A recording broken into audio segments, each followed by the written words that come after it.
The year was 1943, and over the war-torn skies of Europe, a new silhouette appeared on the horizon. It was massive, bulbous, and utterly ungainly. At least, that's what the seasoned Luftwaffe pilots thought when they first caught sight of the Republic P-47 Thunderbolt.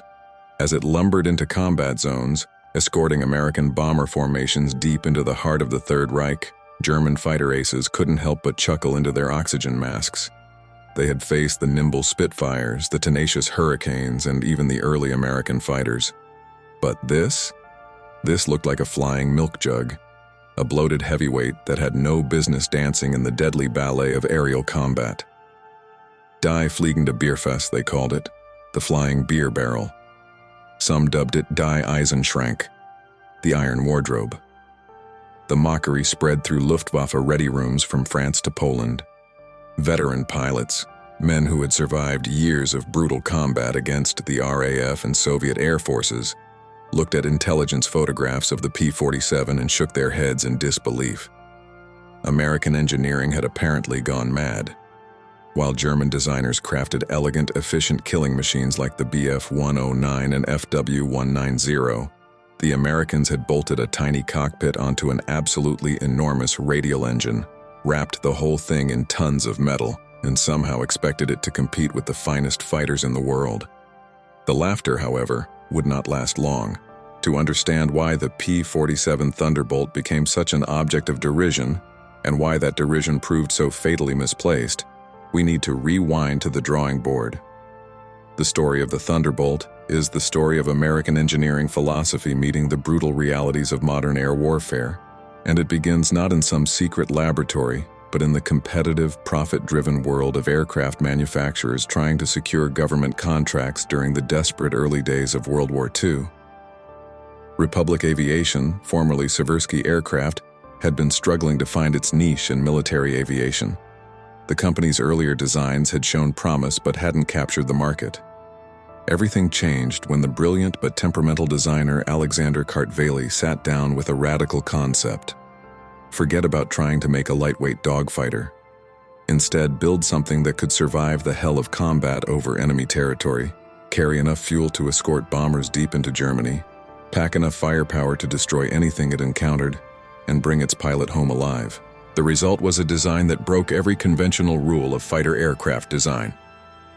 While European fighters typically weighed between 5,000 and 7,000 pounds empty, Kartveli's creation would tip the scales at over 10,000 pounds empty and nearly 18,000 pounds when fully loaded for combat.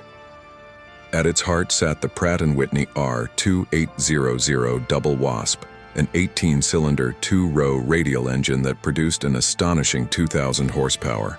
Later models would push that to 2,800 horsepower with water injection. To harness that massive power at high altitude, Kartveli employed a turbocharger, a complex system that used exhaust gases to compress incoming air, maintaining engine performance at altitudes where other fighters gasped for oxygen. The turbocharger system alone weighed hundreds of pounds and required intricate ducting that ran through the fuselage.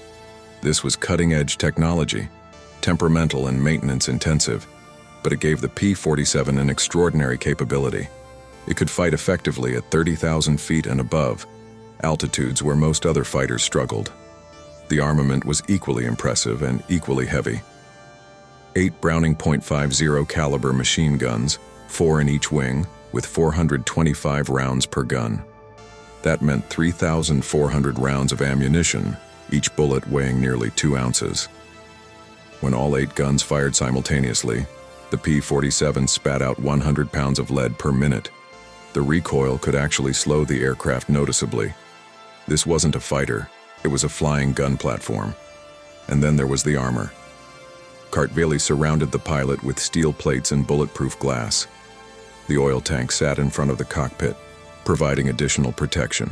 The fuselage structure itself was massively strong, built to absorb punishment. The P-47 wasn't designed to dodge bullets. It was designed to take them and keep flying. When the first production P-47Bs rolled out in early 1942, Army Air Force pilots took one look and had reactions similar to their future German adversaries. "It's huge," was the common refrain. "How are we supposed to dogfight in that thing?" Test pilots found it heavy on the controls, slow to accelerate, and absolutely devoured runway. Early models required over 3,000 feet to take off, more in hot weather. Landing speeds were terrifyingly high. The cockpit sat far back from the nose, giving mediocre forward visibility. For pilots trained on sleek, nimble aircraft, the Thunderbolt seemed like a cruel joke. But there were hints of potential. At high altitude, the massive fighter transformed. The turbocharger maintained power where other engines faltered. In a dive, that 8-ton weight became an asset. The P-47 could accelerate past 500 miles per hour, faster than any fighter of its era could safely fly. And when those 8.50 cals opened up, anything in their path disintegrated. The P-47 first entered combat in April 1943, flying escort missions with the 56th Fighter Group out of England. The unit was commanded by Hubert "Hub" Zemke, a brilliant tactician who immediately recognized what his pilots were flying. This wasn't a Spitfire. This wasn't a Bf-109. This was something entirely different, and it required entirely different tactics. The German pilots who first encountered the Thunderbolt saw only its obvious weaknesses. In horizontal turning combat below 15,000 feet, the Bf-109 and FW-190 could fly circles around it. German pilots would initiate turning dogfights and watch with satisfaction as the heavy American fighter wallowed through turns, unable to keep up. They would report shooting down P-47s or forcing them to disengage, and the beer barrel jokes continued. Some German pilots genuinely believed the P-47 was a transitional aircraft, something the Americans had rushed into production before they could design a proper fighter.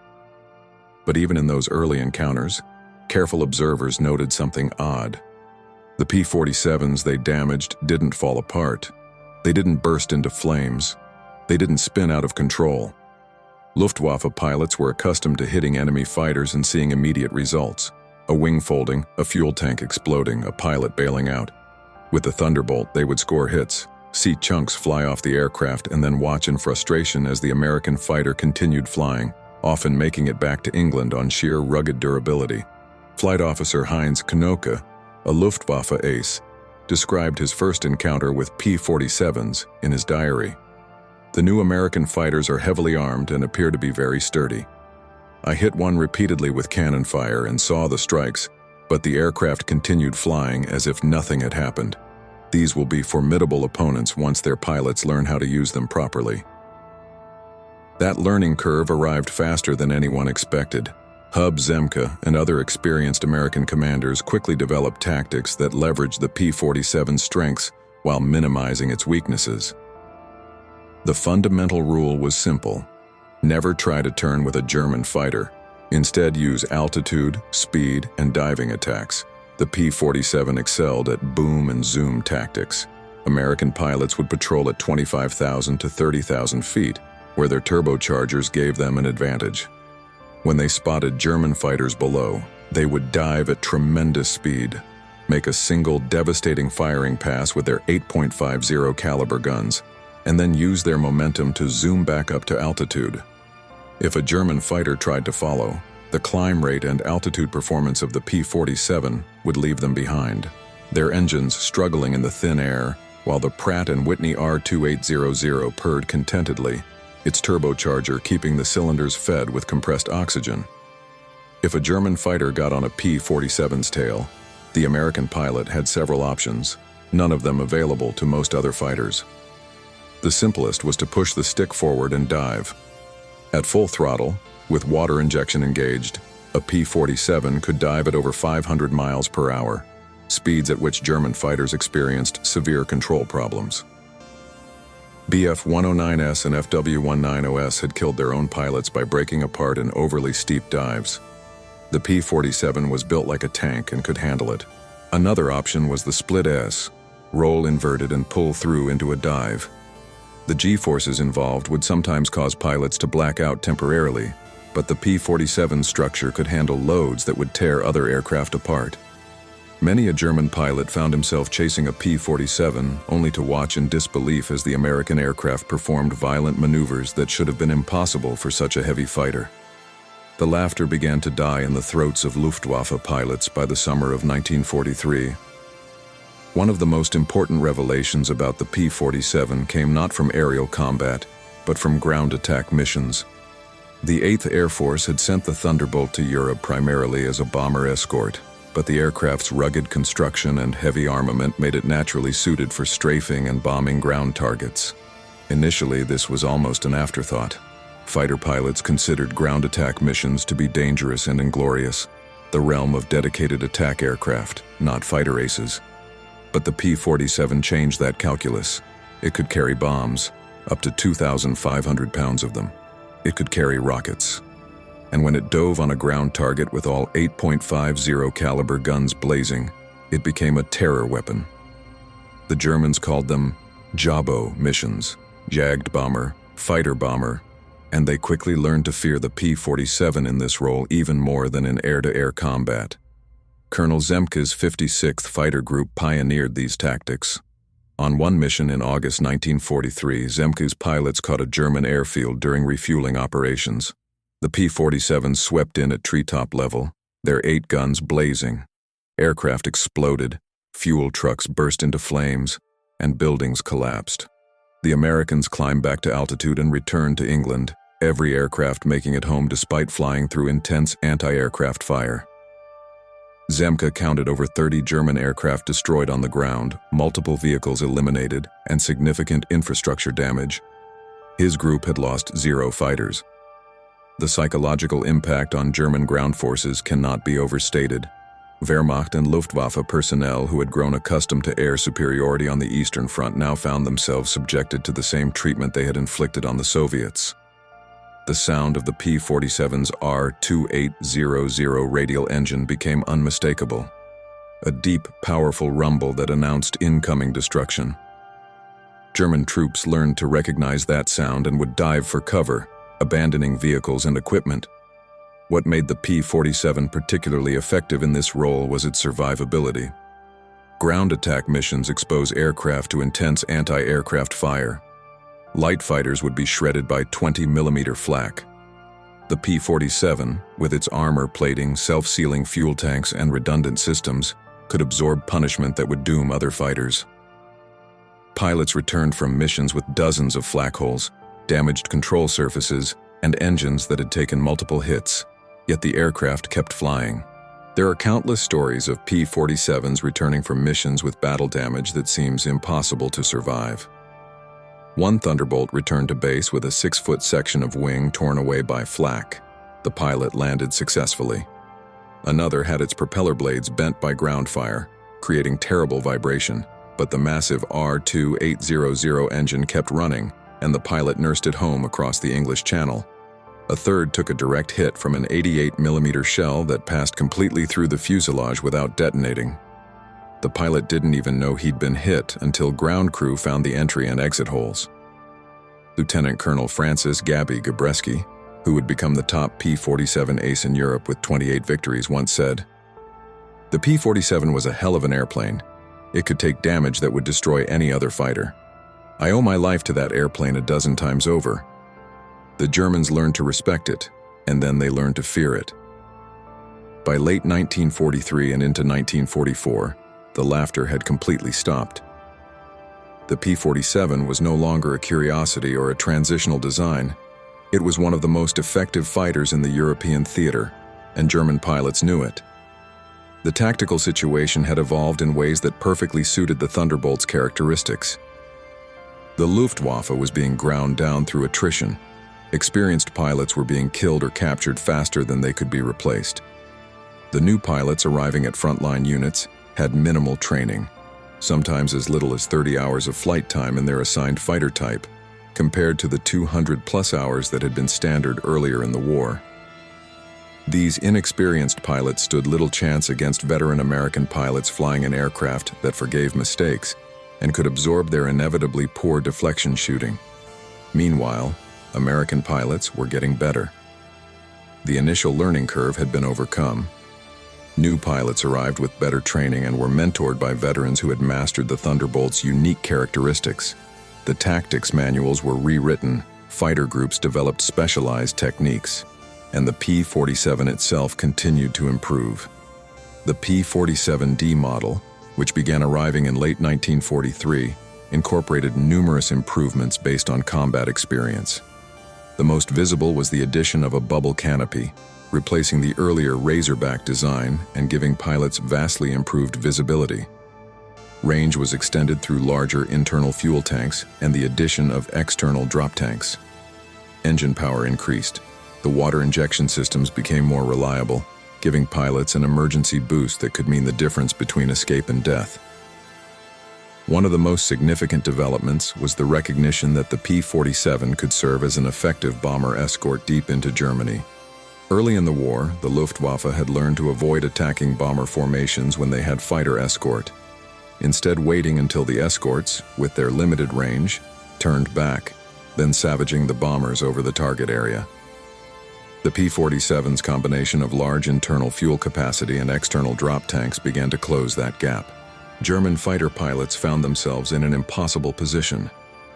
If they attacked the bombers, the P-47 escorts would dive on them with devastating effect. If they tried to engage the escorts, they faced an aircraft that could outdive them, outrun them at altitude, outgun them, and absorb more damage than any fighter should be able to survive.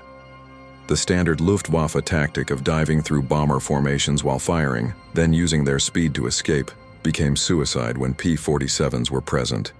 The Thunderbolts could match their diving speed and had the firepower to destroy them in a single pass. Luftwaffe Lieutenant General Adolf Galland, one of Germany's most skilled fighter pilots and later the General of Fighters, wrote in his memoir, "The appearance of the P-47 marked a turning point in the air war over Europe. Here was a fighter that combined American industrial might, their ability to build big, powerful, heavily armed aircraft, with increasingly sophisticated tactics. We could no longer assume our technical superiority would carry the day. The psychological impact extended beyond individual combat. German pilots began to experience what military historians call combat fatigue at accelerating rates. Every mission meant facing an enemy who had numerical superiority, technological parity or superiority in many areas, and, perhaps most demoralizing, the ability to replace losses while the Luftwaffe could not. The P-47 became a symbol of American industrial and military power. It was big, it was crude, it was unsophisticated by German standards, and it was everywhere, destroying everything it encountered. As D-Day approached in June 1944, the P-47's role evolved yet again. Now the primary mission was ground attack in support of the invasion. P-47 groups were tasked with destroying German transportation infrastructure, military installations, troop concentrations, and armor. The fighters ranged over northern France, creating havoc in the German rear areas. This phase of the air war revealed another dimension of the P-47's capabilities. The aircraft proved capable of carrying a remarkable variety of ordnance.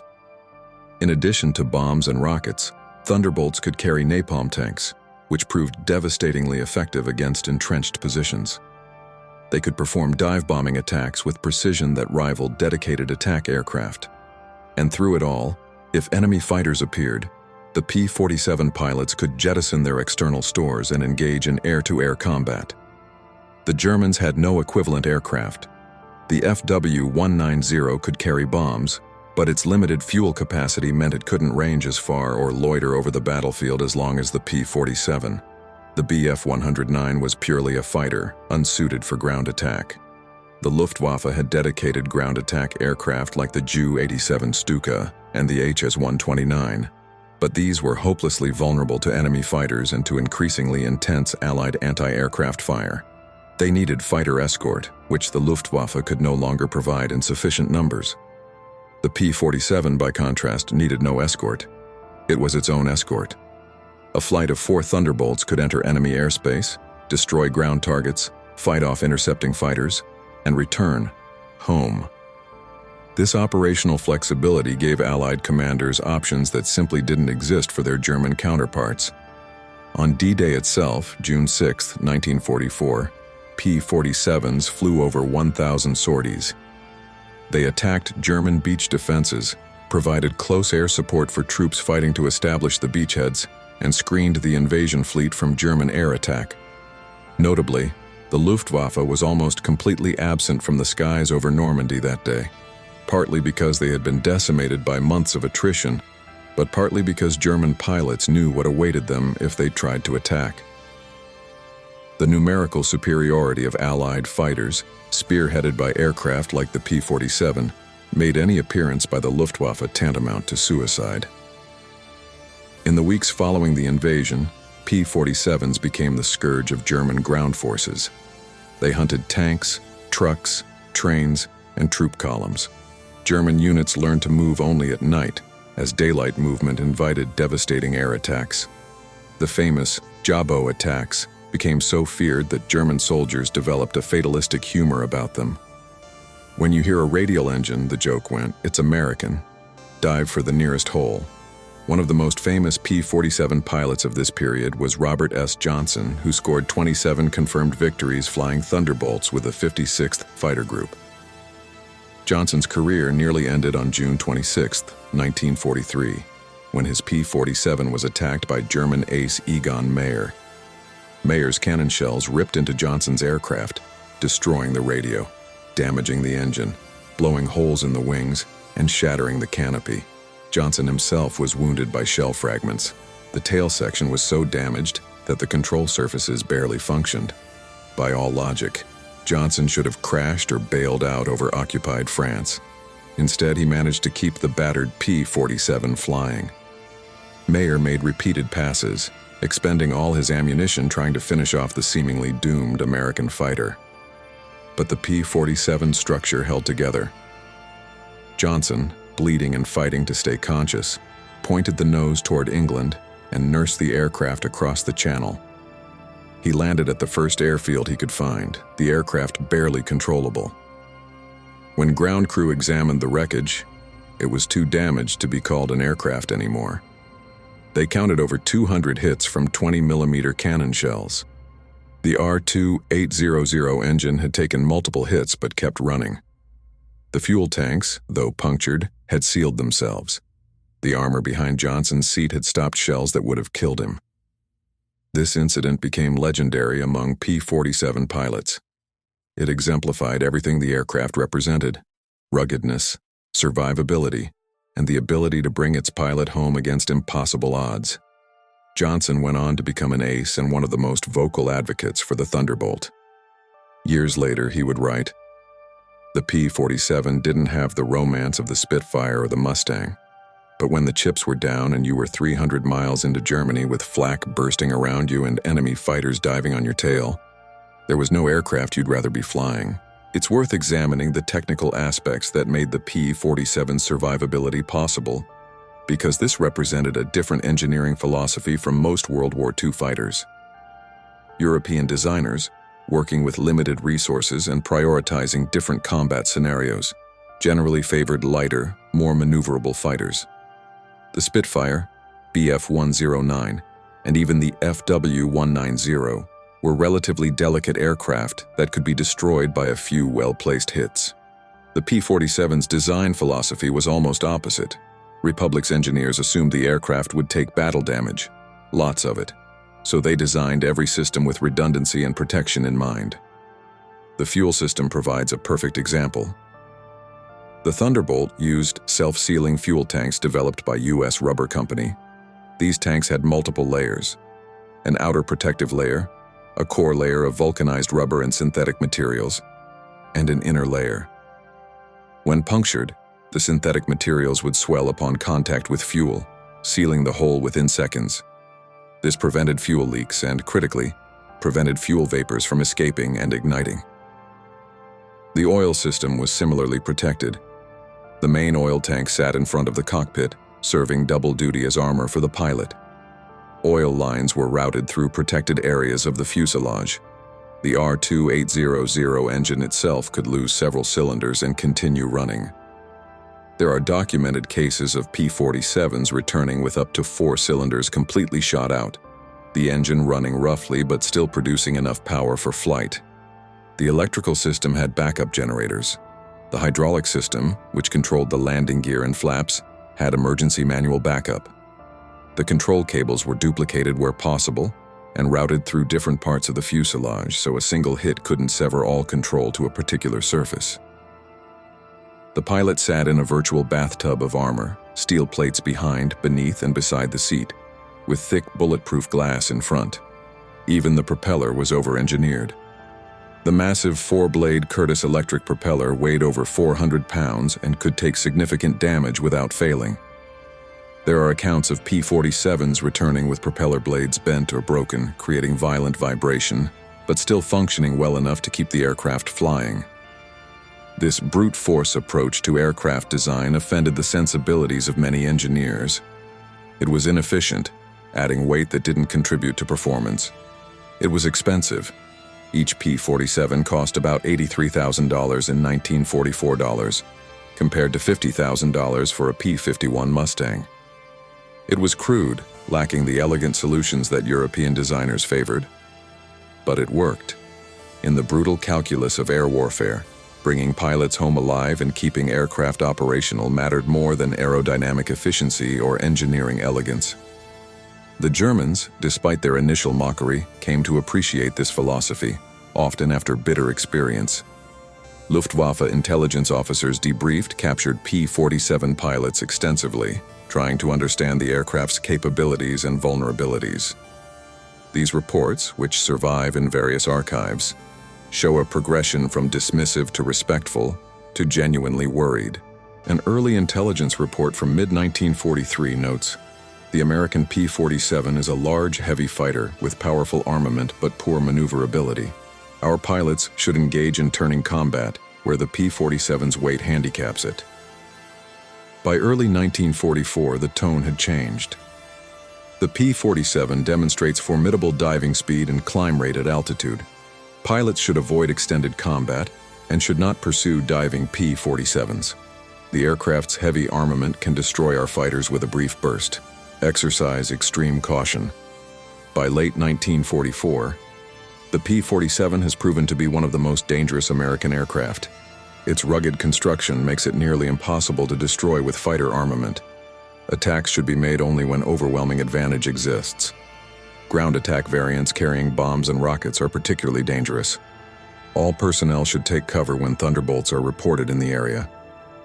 This wasn't just official acknowledgement, it reflected the reality that German pilots faced daily. The swagger and confidence of 1940 to 1942, when Luftwaffe pilots dominated the skies over Europe, had evaporated. Now they were fighting a defensive war against an enemy who could replace every loss and whose equipment, if not always superior, was at least equal to German aircraft and in some respects, like the P-47's durability, dramatically better.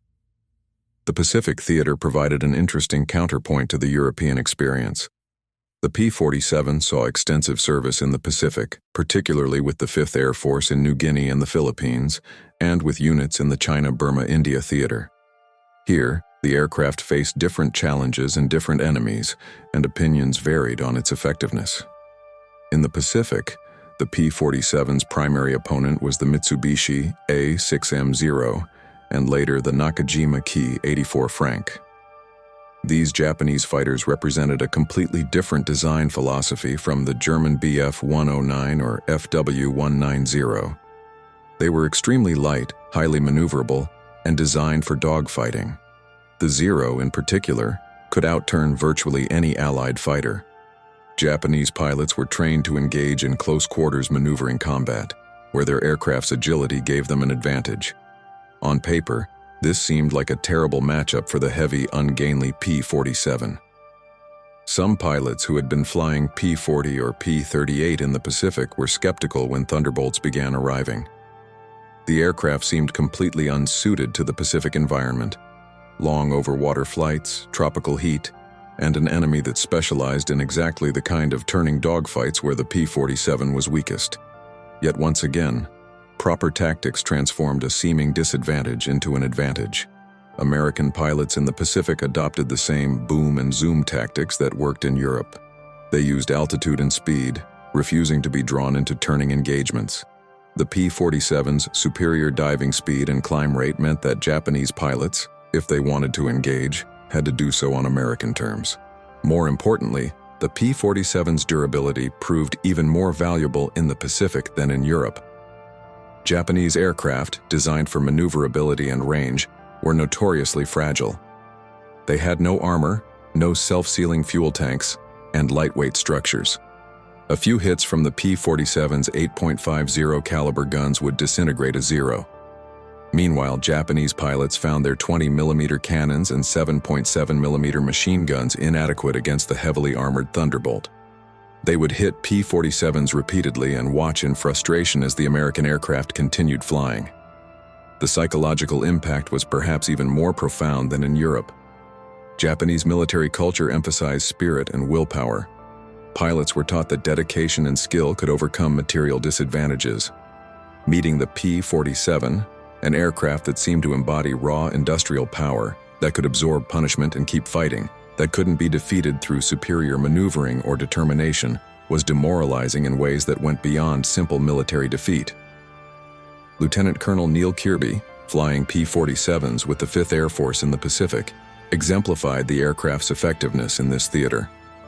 On October 11, 1943, Kirby led a flight of 4 P-47s on a sweep over Wewak, New Guinea.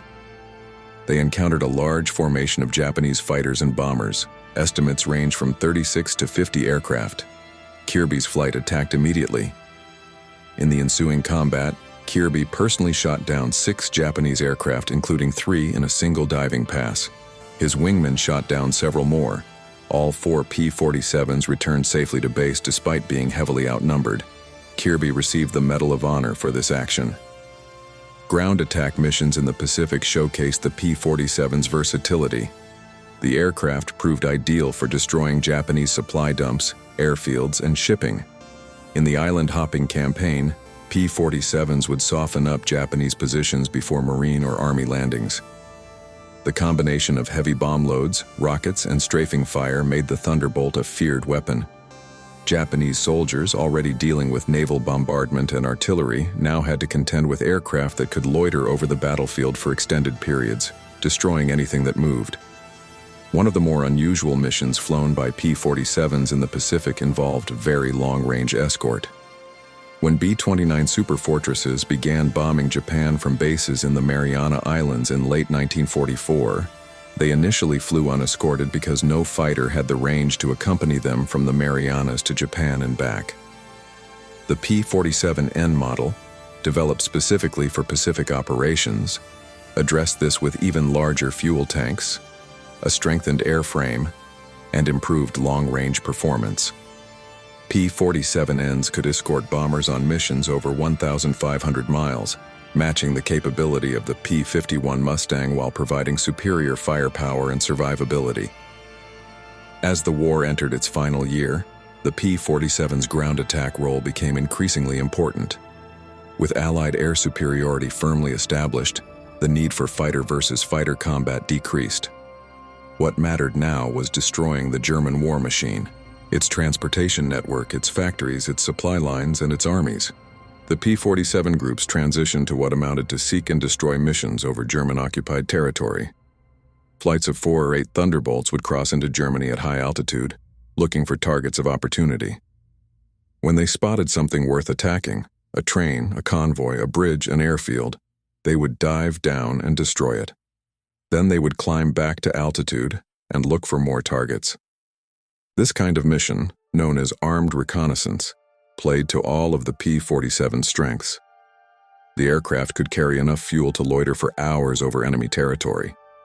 It had the speed and altitude performance to avoid most anti-aircraft fire and to disengage from unfavorable engagements. Its armor protected pilots from ground fire. Its weapons load could destroy almost any target, and its rugged construction meant most aircraft made it home even after taking battle damage. The Germans called this period the Jägerschreck, the fighter terror. German logistics broke down under the relentless air attacks. Trains couldn't run during daylight. Truck convoys were annihilated. Supply dumps were destroyed. German armies found themselves unable to move supplies or reinforcements without suffering catastrophic losses. One particularly effective tactic was the cab rank system developed for close air support. P-47 flights would orbit over the battlefield at medium altitude, in communication with forward air controllers on the ground. When Allied troops encountered strong German resistance, they would call in an airstrike. Within minutes, Thunderbolts would dive on the target with bombs, rockets, and machine gun fire. This gave Allied ground forces a tremendous advantage. They had immediate responsive air support that could destroy any German position that threatened them. General Omar Bradley, commanding U.S. ground forces in Europe, called the P-47 the most valuable tactical weapon we possessed. General George Patton, whose Third Army raced across France in 1944 with massive P-47 support, was even more effusive. The fighter bomber is one of the most powerful and versatile weapons in the world today, and the P-47 is the best of them all.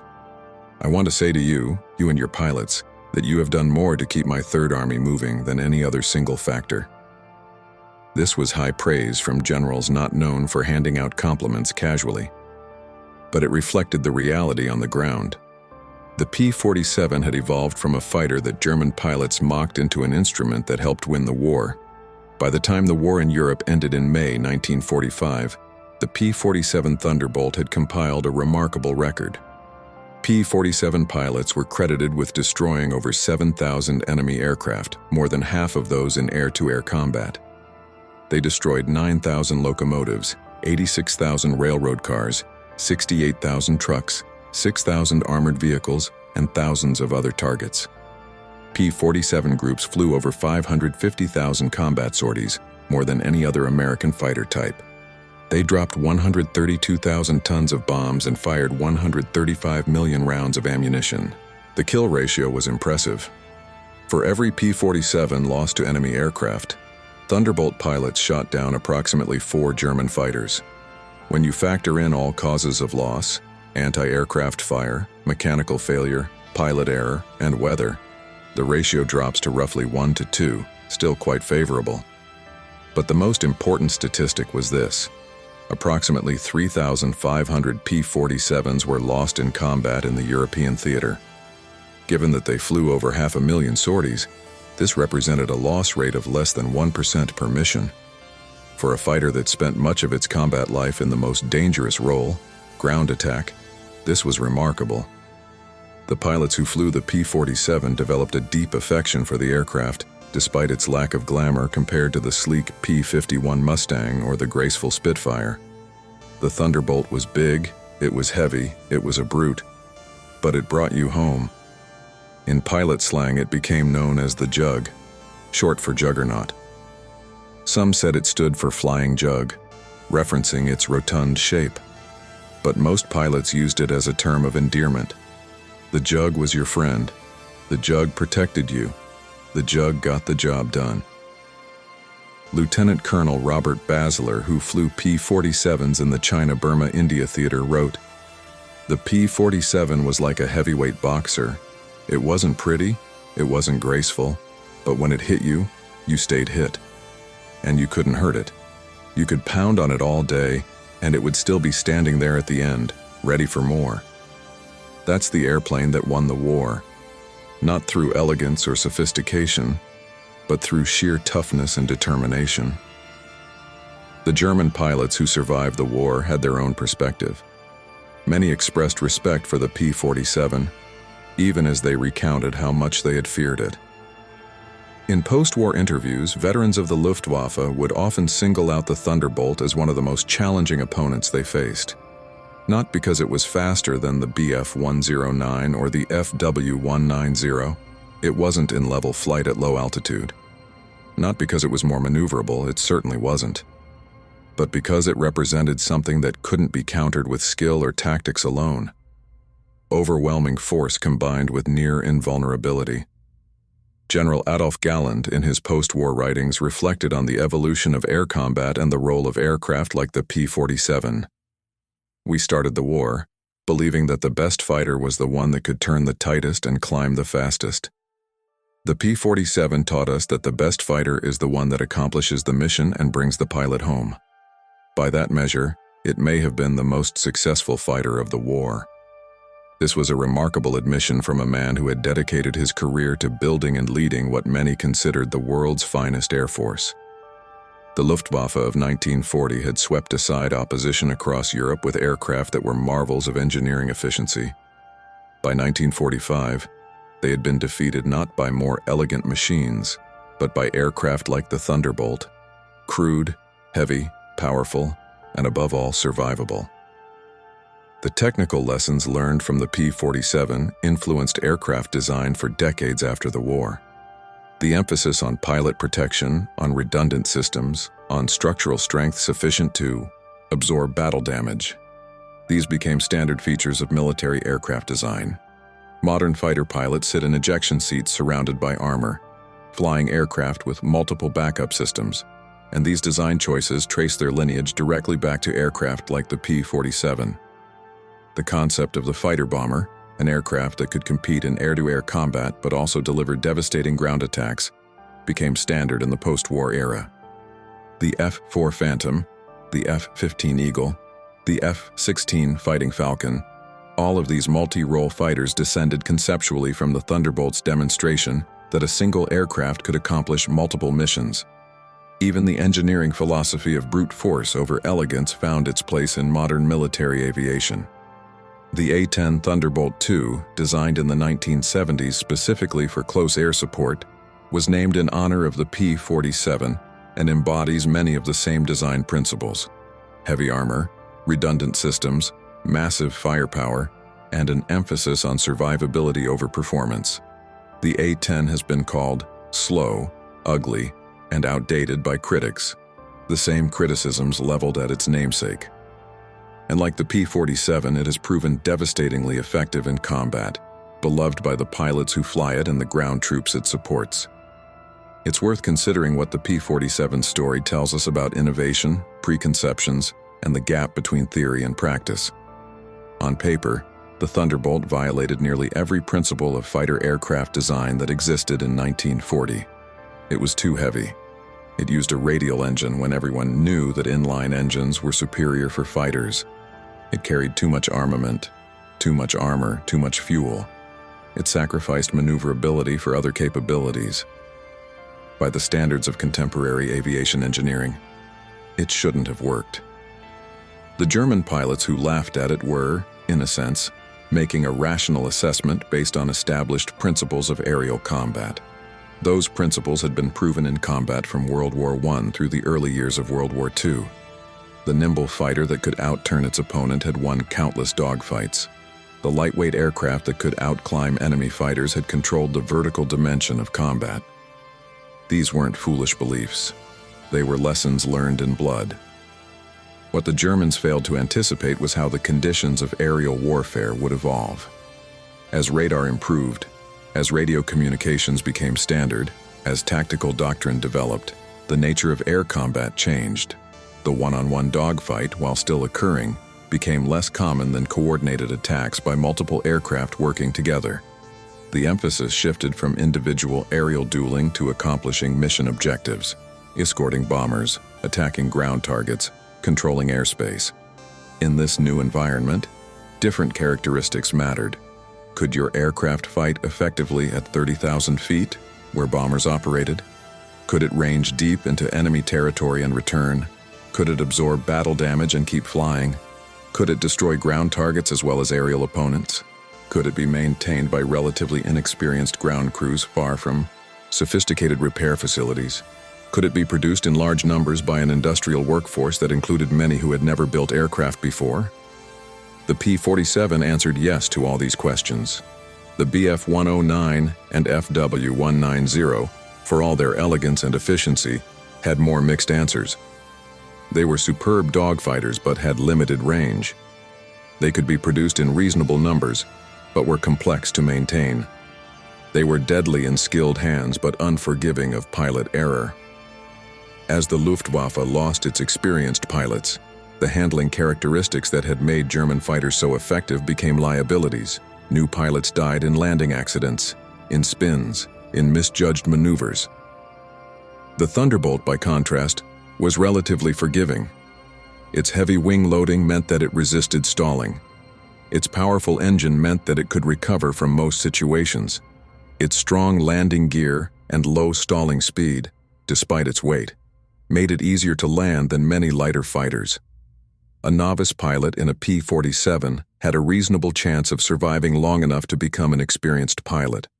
A novice pilot in a Bf-109 had a much shorter life expectancy. The economics of the P-47 also tell an important story. Yes, the aircraft was expensive to build. $83,000 per unit represented a significant investment. But this needs to be considered in context.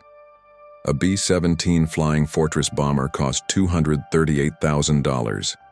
A single heavy bomber required a crew of 10 highly trained men. If a P-47 could prevent even one bomber from being shot down, it had more than paid for itself. If a P-47 pilot could fly 50 missions and return home safely because the aircraft absorbed battle damage, that represented an enormous return on investment in terms of pilot training and experience.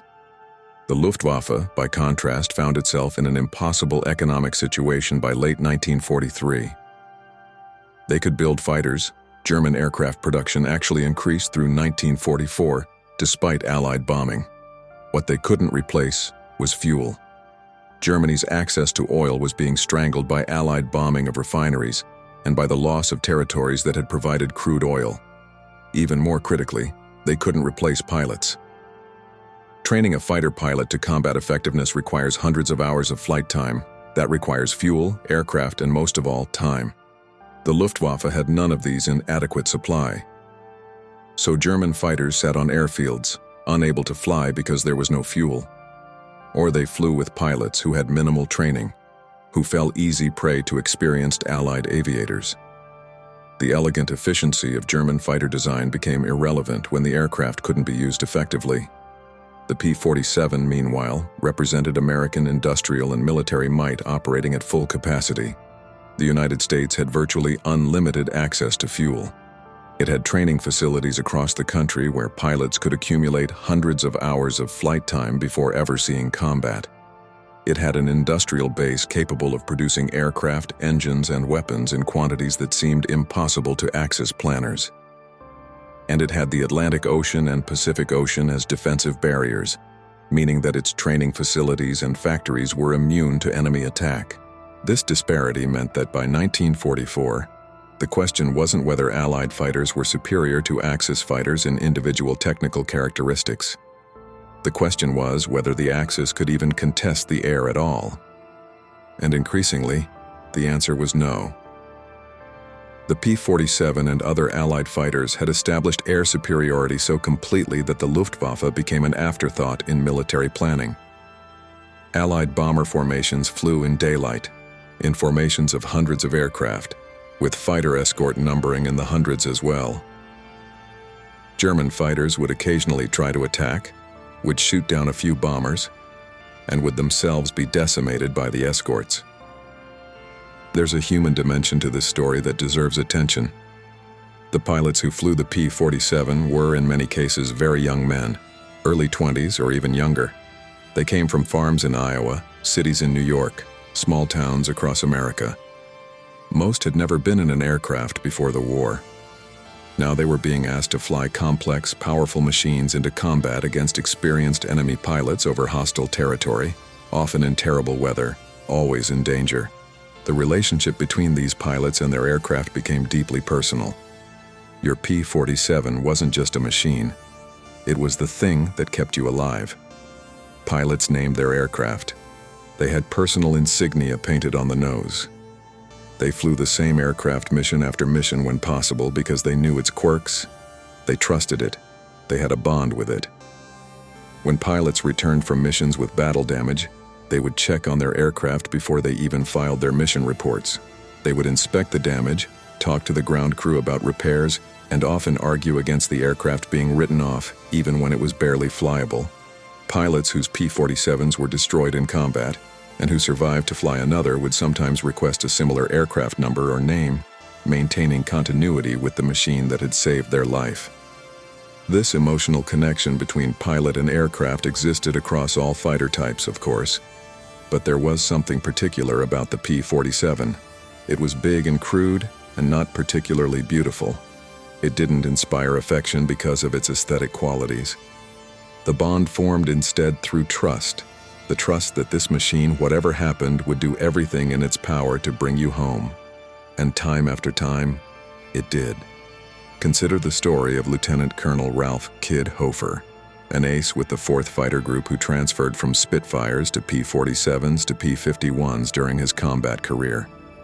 Hofer was shot down and killed in July 1944 while flying a P-51. Before his death, he had written in his diary about the different fighters he'd flown. About the Spitfire, he wrote that it was a gentleman's aircraft, beautiful and refined. About the P-51, he wrote that it was a thoroughbred, fast and elegant. About the P-47, he wrote, "The Jug is a workhorse. It's not pretty, and it's not refined. But when you're 200 miles into Germany, and you're alone, and the enemy is all around you, and your engine is shot up and half your tail is gone, the Jug will still get you home." I owe my life to that airplane more times than I can count. These weren't unusual sentiments. Read through pilot memoirs and letters from P-47 aviators, and you'll find this theme repeated constantly: respect, affection, gratitude. These men understood in a visceral way that no engineer or tactician could fully appreciate what the P-47 represented. It was the difference between life and death. The ground crews who maintained the P-47s deserve recognition as well.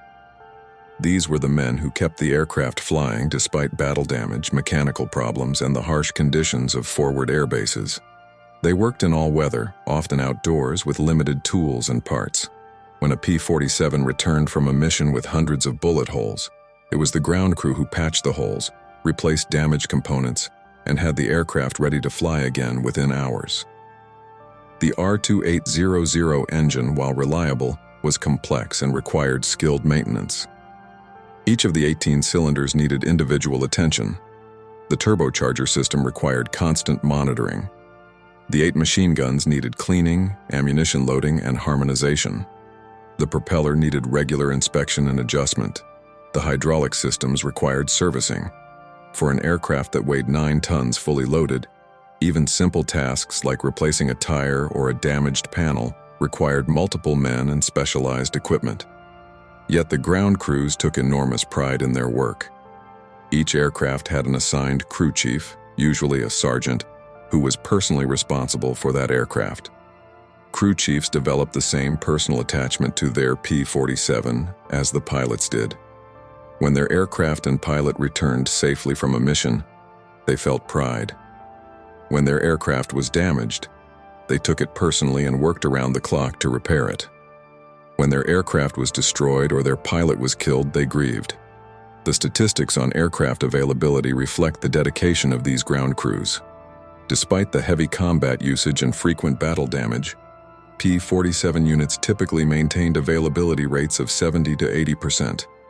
That meant that out of every 10 aircraft assigned to a unit, 7 or 8 would be flyable on any given day. This was extraordinary considering the circumstances. Compare this to German fighter units in late 1944 and 1945, where availability rates often dropped below 50% due to lack of spare parts, fuel, and skilled mechanics. As the war in Europe drew to a close in early 1945, the P-47's role shifted one final time.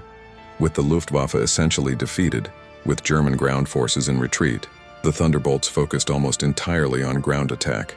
They hunted the remnants of German armor, destroyed supply columns, and attacked any German military targets they could find. This phase of the war was in some ways more dangerous than earlier periods. German anti-aircraft defenses, while shrinking in coverage area, became more concentrated. The Germans had developed effective radar-directed flak systems and had positioned batteries to protect their remaining strategic assets. P-47 pilots flying low-level attack missions had to run this gauntlet repeatedly. The casualty rates for ground attack missions were sobering. While the P-47's armor protected against small arms fire and light anti-aircraft guns, direct hits from 88mm flak shells could destroy any aircraft. Yet the missions continued because they were necessary. Every tank destroyed, every supply truck eliminated, every train derailed hastened the end of the war and saved Allied lives. The pilots who flew these late-war missions understood the risks. Many were veterans with dozens of missions already completed. They had survived when others hadn't, through a combination of skill, luck, and the ruggedness of their aircraft. They kept flying not because they were eager for combat, but because they had a job to do and they were determined to finish it. When Germany surrendered on May 8, 1945, P-47 groups across Europe stood down from combat operations. Pilots who had flown multiple missions per day suddenly had nothing to do. Some units flew patrol missions during the immediate post-surrender period, enforcing the ceasefire. Others began training for potential deployment to the Pacific, where the war against Japan continued. For many P-47 pilots, the end of combat brought mixed emotions. Relief, certainly. They had survived. Pride in what they had accomplished.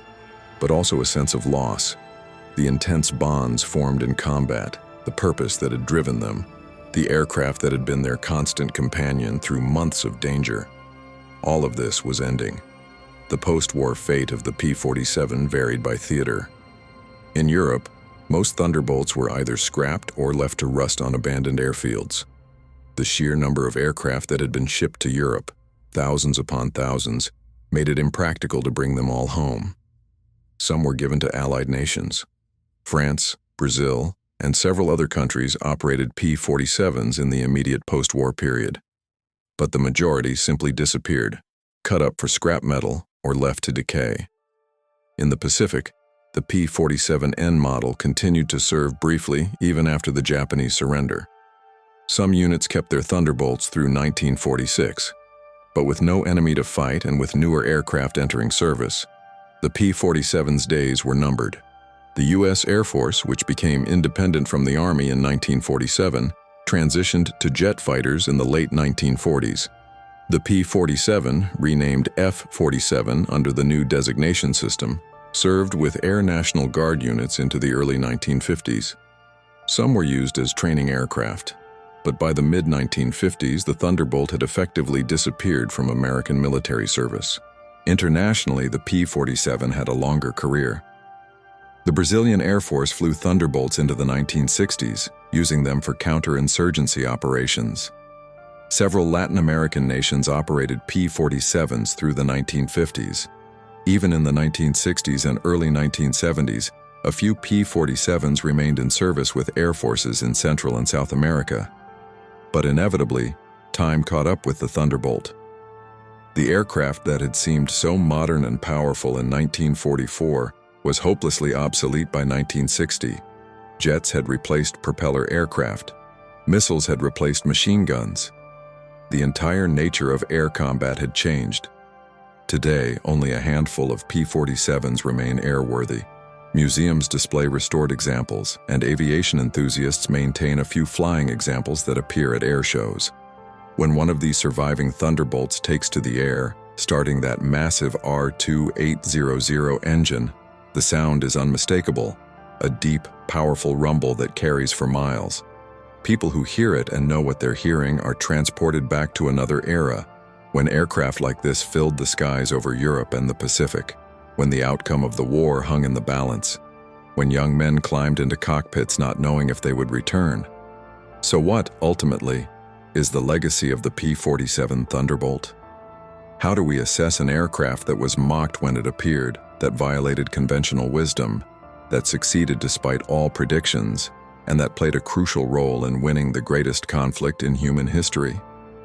First, the P-47 demonstrated that engineering philosophy matters as much as technical specifications. The elegant, efficient German fighters were in many ways superior to the Thunderbolt in individual performance characteristics. But the P-47's emphasis on survivability, versatility, and ease of maintenance proved more valuable in the context of total war. This lesson has informed military procurement decisions ever since. The question isn't just, is this the best aircraft? But is this the right aircraft for the mission, the environment, and the strategic situation? Second, the P-47 showed the value of adaptability. It began life as a high-altitude escort fighter. It evolved into perhaps the finest fighter bomber of World War II. This wasn't because of any inherent design brilliance. It was because the aircraft was robust enough to be adapted to multiple roles. Modern multi-role fighters owe a debt to this concept. An aircraft that can accomplish multiple missions is more valuable than a specialized aircraft that excels at only one task. Third, the Thunderbolt story is a reminder that battlefield effectiveness often comes from unexpected sources. The German pilots who laughed at the P-47 weren't fools. They were experienced combat veterans making assessments based on everything they knew about air warfare. They were wrong not because they lacked intelligence or experience, but because warfare itself was changing in ways that made their traditional assumptions obsolete. This is a lesson that extends far beyond aviation. In any conflict, in any competition, the winning approach may come from a direction that experts don't anticipate. Fourth, the human element matters enormously. The P-47 succeeded not just because of its technical characteristics, but because the pilots who flew it learned how to maximize its strengths and minimize its weaknesses. Because ground crews kept the aircraft flying despite difficult conditions. Because commanders developed tactics that leverage what the Thunderbolt could do well. Because American industry produced it in sufficient numbers to saturate the battlefield.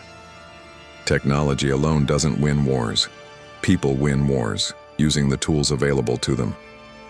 Finally, the P-47 represents a particular moment in history when the nature of warfare was being transformed by technology, when industrial capacity determined outcomes as much as individual skill, when the old certainties of combat were being swept away by new realities. The aircraft that survived and thrived in this environment weren't necessarily the most elegant or the most sophisticated. They were the ones that matched the demands of the moment. There's a photograph that captures something essential about the P-47. It was taken in early 1945 at an airfield in Belgium. A P-47D sits on the tarmac, its nose pointed toward the camera. The aircraft is battered, panels are patched, paint is worn. The propeller blades show nicks and scratches. In the foreground, a young pilot, perhaps 22 years old, stands next to the aircraft with his hand resting on the wing. He's not smiling, not posing dramatically. He just stands there, looking at the camera with an expression that's hard to read. Tired, perhaps, relieved, proud. On the nose of the aircraft, someone has painted a name, the Iron Angel, and beneath that, a series of small symbols, bombs, trains, trucks, and 5 small swastikas, each representing a German aircraft destroyed. This isn't the highest-scoring ace aircraft. It's not particularly famous.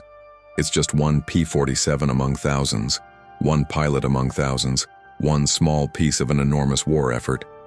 But that photograph tells the whole story. This aircraft, this pilot, they did their job. They flew the missions, they survived the combat, they contributed to victory. The aircraft was ugly, awkward, crude, all the things the Germans had mocked. And none of it mattered, because when the war was over, the P-47 and pilots like the one in that photograph were still there, victorious. The German pilots who laughed at the P-47 Thunderbolt learned a hard lesson. In the end, wars are not won by the most beautiful aircraft or the most elegant engineering. They're won by the aircraft and the people that can endure, adapt, and keep fighting no matter what the enemy throws at them. The Thunderbolt embodied these qualities. It wasn't designed to be loved. It was designed to win. And win, it did. The laughter stopped. The war ended. And the flying beer barrel, the ungainly heavyweight, the aircraft that shouldn't have worked, earned its place in history as one of the most effective fighters ever built.